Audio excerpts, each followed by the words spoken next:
Saudamos a todos com a paz do Senhor Jesus. Estamos gratos a Deus pelo privilégio de estarmos mais uma vez na sua casa. Eu gostaria de convidar a todos para a leitura de um texto bíblico no Evangelho de João, capítulo de número 7. Glória a Deus. Um texto muito conhecido da igreja. Já tive lendo, compartilhando este texto também, mas eu sinto alegria de ler mais uma vez com os irmãos esse texto. João, capítulo de número 7. Nós iremos ler a partir do verso de número 37. E no último dia, o grande dia da festa, Jesus pôs-se em pé e clamou, dizendo: se alguém tem sede, que venha a mim e beba. Quem crê em mim, como diz a Escritura, rios de água viva correrão do seu ventre. E isso disse ele do Espírito, que havia de receber os que nele crescem, porque o Espírito Santo ainda não fora dado, por ainda Jesus não ter sido glorificado. Então muitos da multidão, ouvindo essa palavra, diziam: verdadeiramente este é o profeta. Amém. Meus queridos, nós estamos diante de um maravilhoso texto das Escrituras. Como já disse, texto este que é muito conhecido de todos nós, por leitura, por meditação, por reflexão. E neste final de tarde nós temos nele algumas verdades da parte de Deus que edificam, confortam a nossa vida diante da palavra de Deus. Nós temos aqui este texto que diz assim, a introdução do verso de número 37. E no último dia, o grande dia da festa. Os irmãos sabem que em Israel, no calendário hebraico, existiam pelo menos 7 grandes festas. E entre essas 7 grandes festas, existia a festa da Páscoa, a festa do Pentecostes e a festa dos tabernáculos, que se destacavam. A festa dos tabernáculos era justamente a festa que fechava o calendário anual de todas as festividades que aconteciam em Israel. Ela acontecia justamente coincidindo com o período de lua cheia, e ela acontecia no 7º mês, o mês de Tisri, que é justamente, se trouxermos a equivalência para o mundo ocidental, é o mês de outubro. Então era mais ou menos no 15º dia do mês de outubro que acontecia esta celebração. A Bíblia nos mostra que esta festa ela acontecia por um período de 7 dias. Porém, especificamente, a festa do tabernáculo, ou dos tabernáculos, ela tinha uma situação especial da parte de Deus, porque quando acabava 7 dias de comemoração, o Senhor orientava que eles permanecessem pelo 8º dia. E no 8º dia, que seria o último dia desta festa, propriamente dito, então eles fariam uma grande solenidade diante de Deus, e ali cada um partiam para a sua casa. João, ele classifica este dia como sendo o grande dia. Martinho Lutero, ele vai chamar este dia como sendo o dia glorioso. Flávio José, ele vai chamar este dia como sendo o dia da grande festa, o dia de grande celebração. Esta festa era muito importante, meus queridos irmãos, e esta festa ela tinha alguns nomes também. Era chamada de festa das cabanas. Isto porque a Bíblia nos mostra em Levíticos, como também em Números e Deuteronômio, que nesta festa os judeus deveriam sair de casa, pelo menos no raio de 30 quilômetros. Quem morasse a 30 quilômetros de distância de Jerusalém deveria vir a Jerusalém, saindo da sua casa para habitar durante 7 dias nas ruas de Jerusalém. E ali eles deveriam tomar as palmas, as folhas de palmeiras e de salgueiros também, e eles deveriam construir tendas para estar habitando durante aquele período.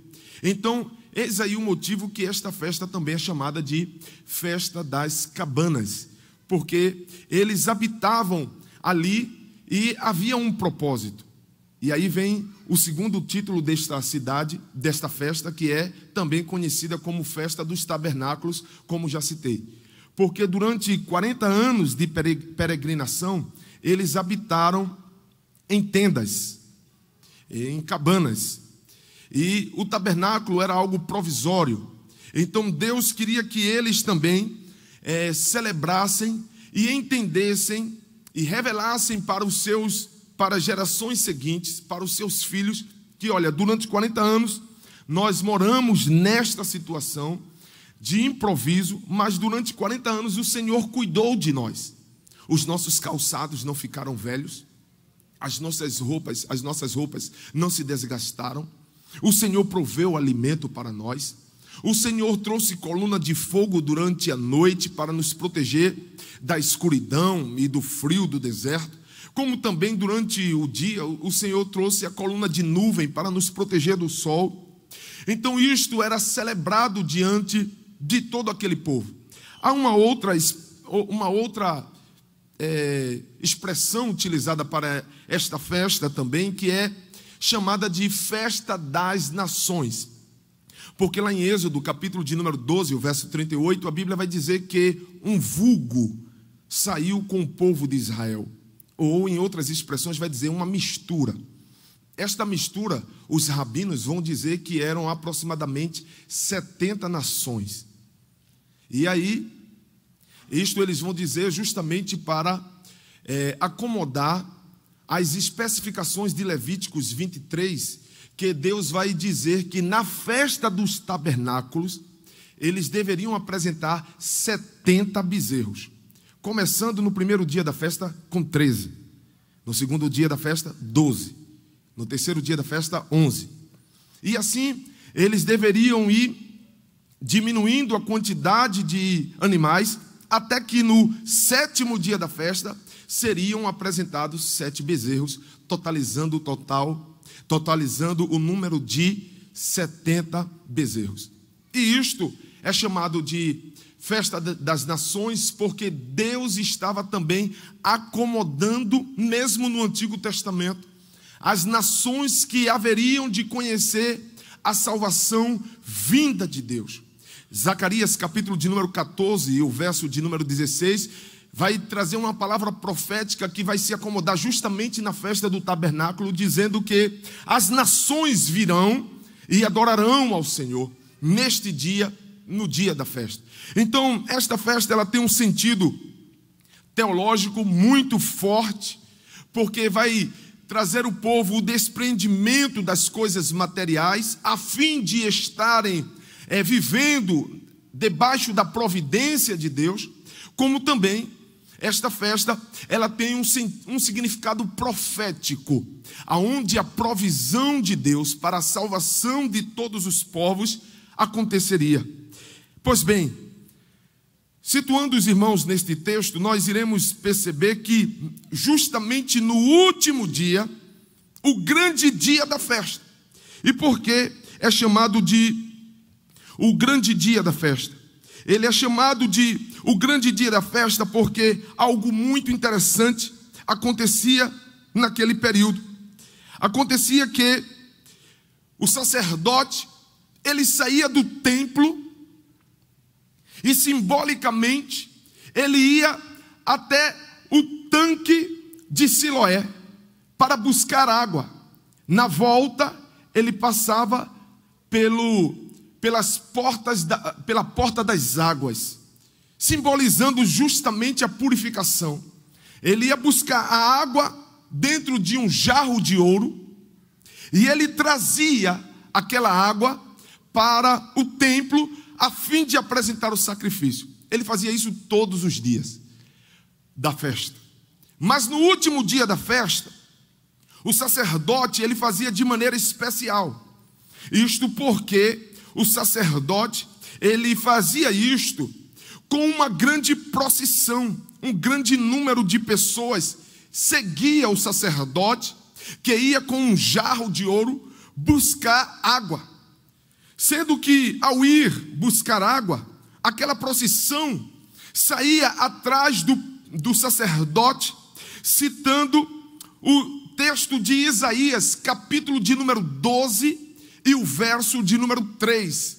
E assim eles diziam: e vós com alegria tirareis águas das fontes da salvação.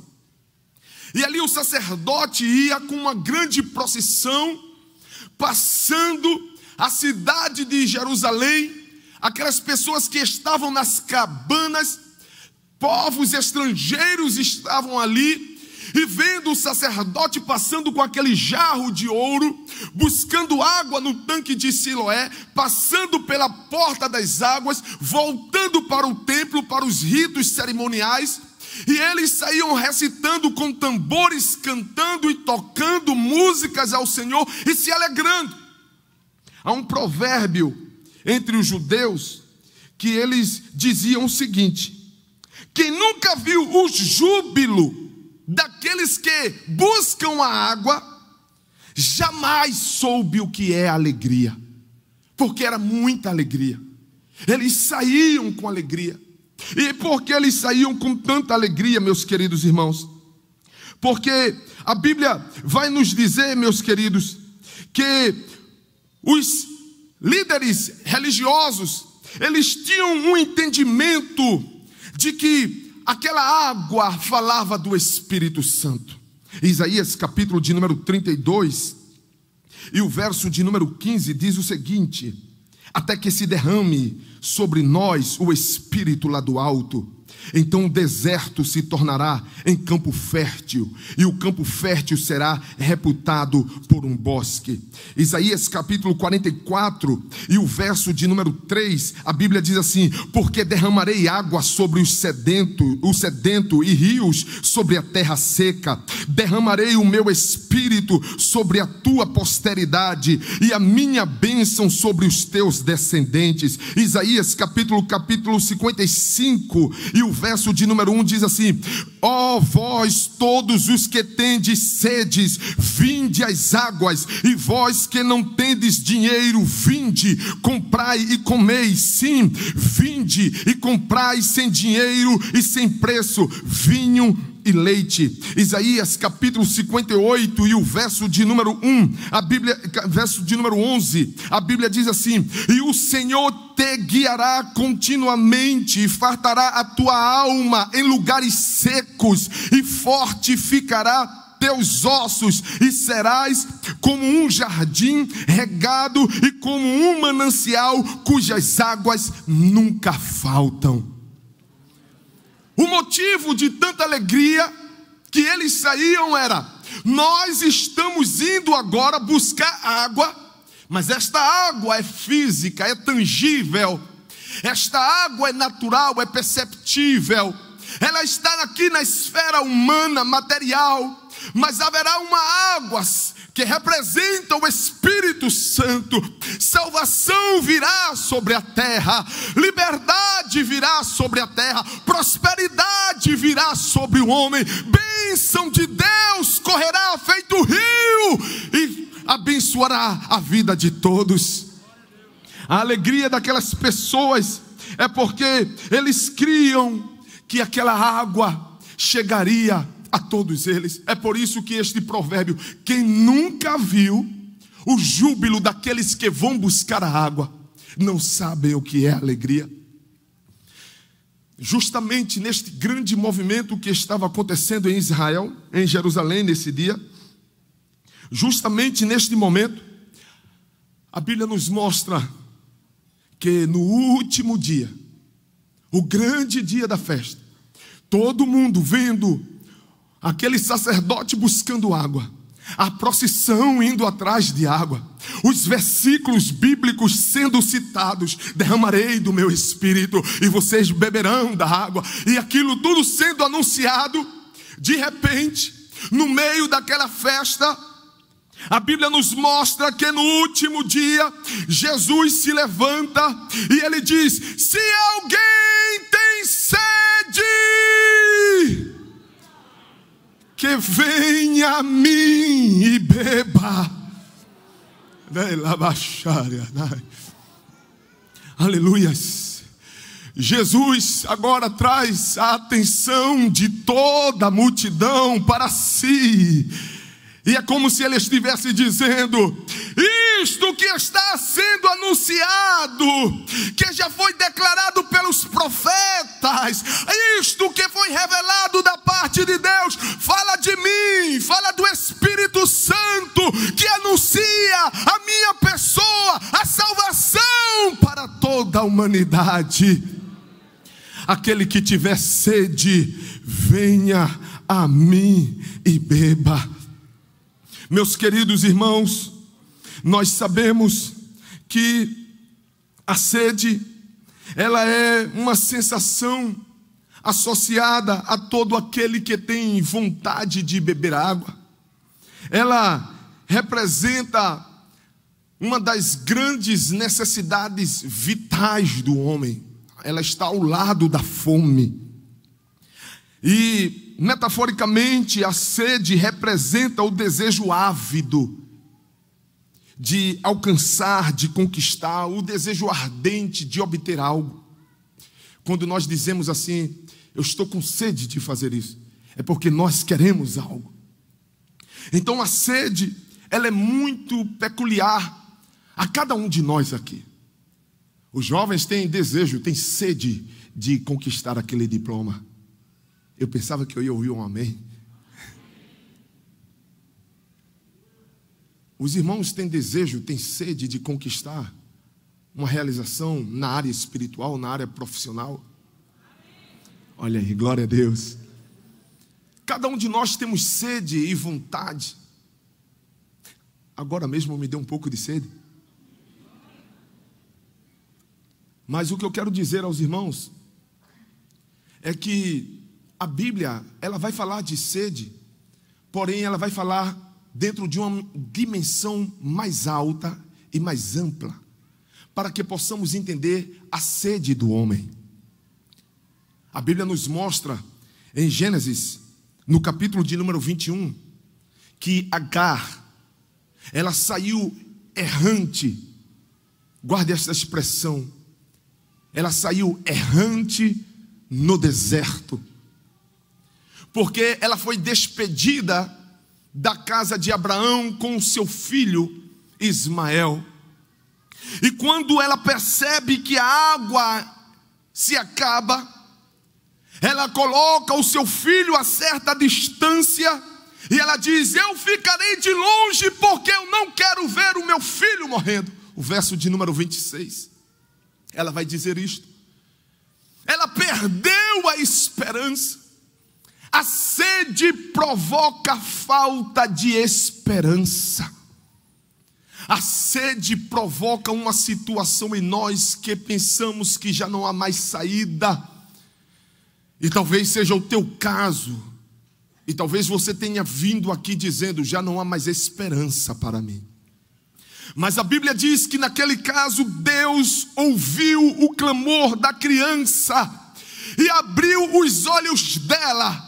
E aquela mulher, ela conseguiu ver água naquele lugar. Eu quero te dizer uma palavra aqui nesta noite. Se você chegou aqui sem esperança, pensando que já não há mais saída, nesta noite Deus quer abrir os teus olhos para que você possa beber da água viva que é Jesus Cristo. A Bíblia vai nos mostrar em Êxodo, capítulo de número 17, versículos de 1 a 7, a Bíblia vai nos mostrar que havia um lugar onde o povo de Israel parou, e ali eles começaram a contender, eles começaram a murmurar. Eu estou falando de Massá e de Meribá, eu estou falando de um lugar que se transformou em um sinônimo de confusão, de contenda e de briga. Sabe por quê? Por causa da sede.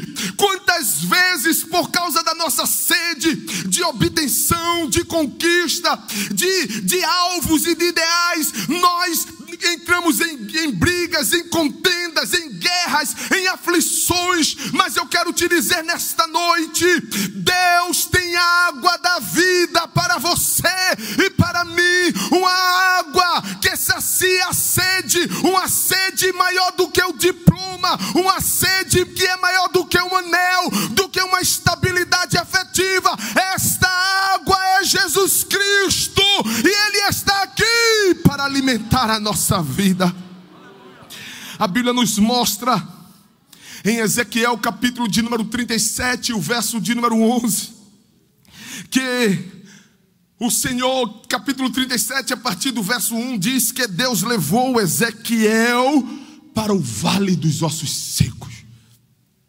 E há um superlativo ali no verso de número 2, que vai expressar a realidade dos ossos que ali estão, porque o Senhor, Ezequiel diz que eis que os ossos estavam sequíssimos.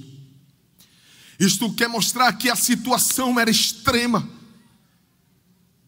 E eu digo esta palavra pelo Espírito de Deus, porque há pessoas aqui nesta noite que estão utilizando esta expressão: extremo. A Covid te levou ao extremo. A pandemia te levou ao extremo. A tua situação financeira está caótica.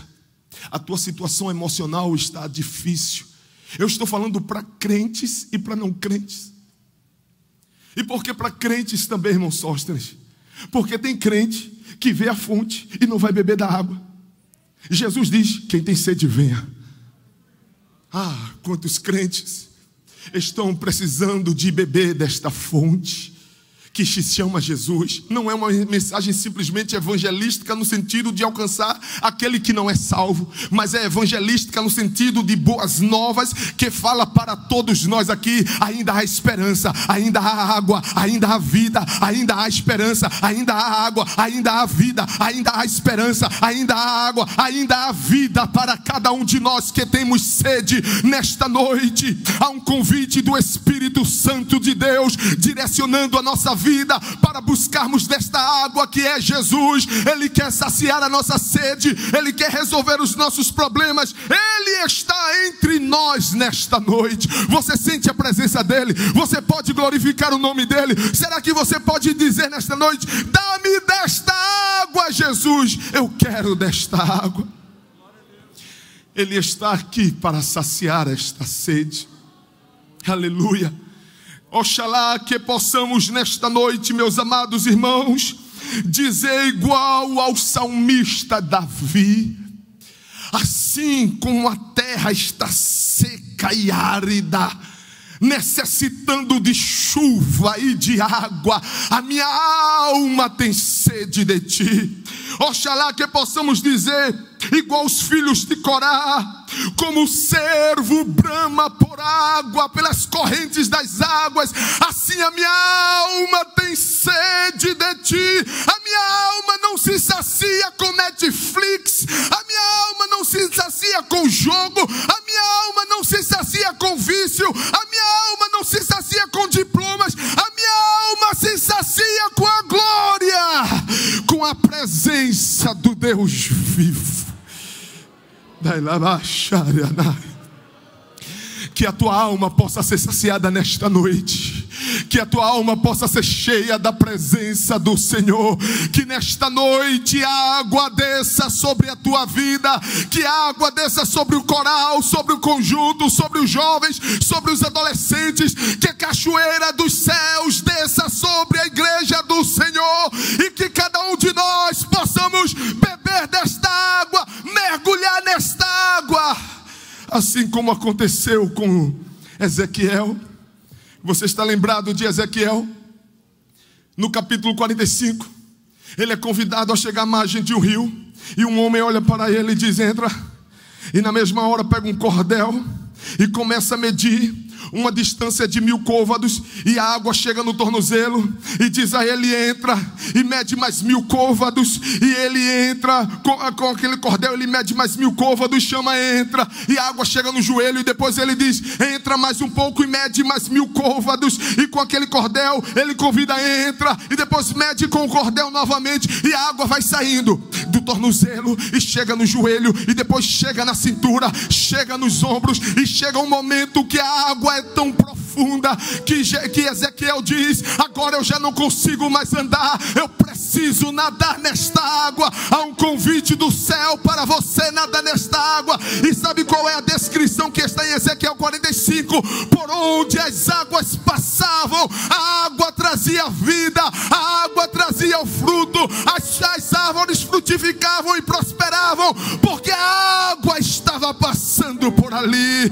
Eu quero te dizer nesta noite, esta água está aqui no templo central, e ela quer descer sobre a tua vida, ela quer descer sobre a tua casa, ela quer entrar na tua família. Esta água é Jesus, e ele diz: se você tiver sede, venha a mim, venha a mim, venha a mim, venha a mim, e beba desta água em nome de Jesus. O pastor pede para que façamos o convite. Aonde está a primeira vida nesta noite? Que está aqui, você que ouviu esta palavra, e você quer beber desta água, venha a Cristo em nome de Jesus. Aonde está a primeira vida nesta noite? Você, se trouxe alguém, ajude neste convite, trazendo alguém, guiando alguém. Se você deseja Jesus, levante as suas mãos, ou então saia do seu lugar e venha aqui à frente. Nós iremos orar por você. Jesus é a água da vida. Ele chegou para aquela mulher samaritana e disse àquela mulher: ah, se tu conhecesses o dom de Deus. Eu quero te dizer nesta noite, este dom de Deus está aqui, e Ele quer mudar a tua história, Ele quer mudar a tua vida, Ele quer te alimentar, Ele quer transformar a tua vida nesta noite. Aonde está você? Venha a Cristo em nome de Jesus. Em nome de Jesus, nós insistimos com você. Venha a Cristo em nome de Jesus.